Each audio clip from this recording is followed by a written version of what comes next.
Part 1.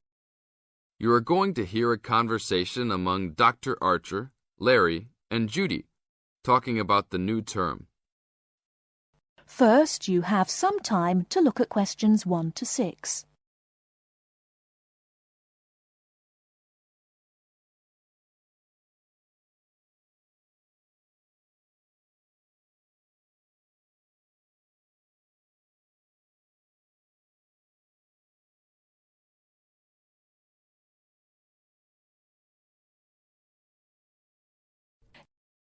Okay, everybody, welcome back to the new term. I hope you've all had a good break and that you're keen to start on your research project.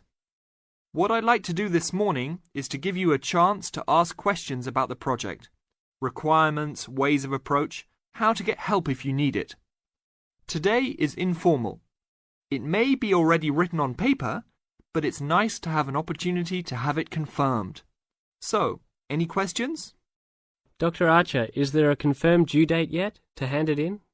Yes, I can now confirm that it's 16th of July, not 15th, as first advised. Okay? And what about the word limit? Well, there is some flexibility on this, but in general it's 8 to 10,000 words. Ah, I see. And you can choose your topic, anything from years 2 and 3. Yes? I still can't work out what I want to do it on. In that case, you should see your course tutor to agree on your final topic, and you should also be aware that there is special assistance available at the library on library resources if you need help on that. Can I just check on the deadlines for everything? Certainly. Look, let me write it on the board when each stage should be completed.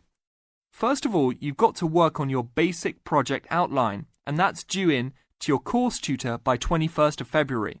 Which is only 2 weeks away, so you need to get cracking on that. Do we have to include a full reference list by then too? No, your reference list is due on 6th of April, which is 1 week later, so you have time to discuss this with your tutor. And when should we be doing the research? Well, that's over a 1-month period, essentially April to May. And the write-up?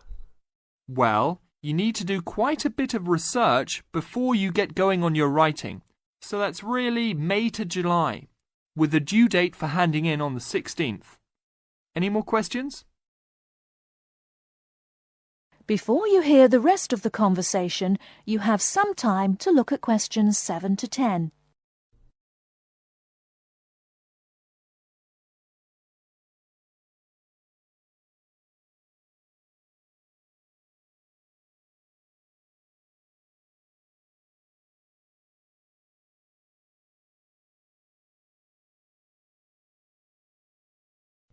Now listen and answer questions 7 to 10. Well, sir, just some advice really. It's about the research approach. Would you advise us to use some case studies? Well, Larry, I know these can be difficult to arrange sometimes, but I really feel they are of great benefit in this subject. You can always talk to your tutor if you're having difficulty. Yes? I've looked over some previous research projects that are in the library. Is that a good idea, sir? I heard... Okay.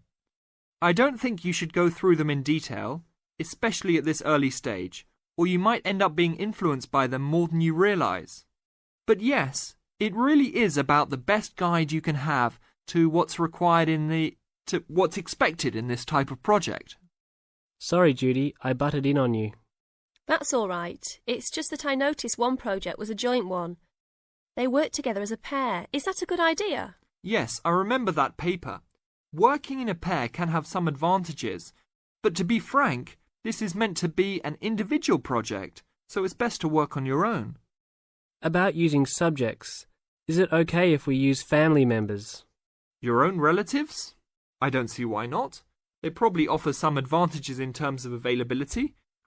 Although you need to guard against possible effects on your research outcomes. So, you can if you want. Perhaps you should discuss this with your tutor if you plan to use relatives, so you can approach it in the best way. Okay, thanks. Okay then. Well, I hope we've been able to sort out a few things. You're welcome to see me at any time, or drop me a note if you have any more queries. Fine, thanks. That is the end of part 1. You now have half a minute to check your answers.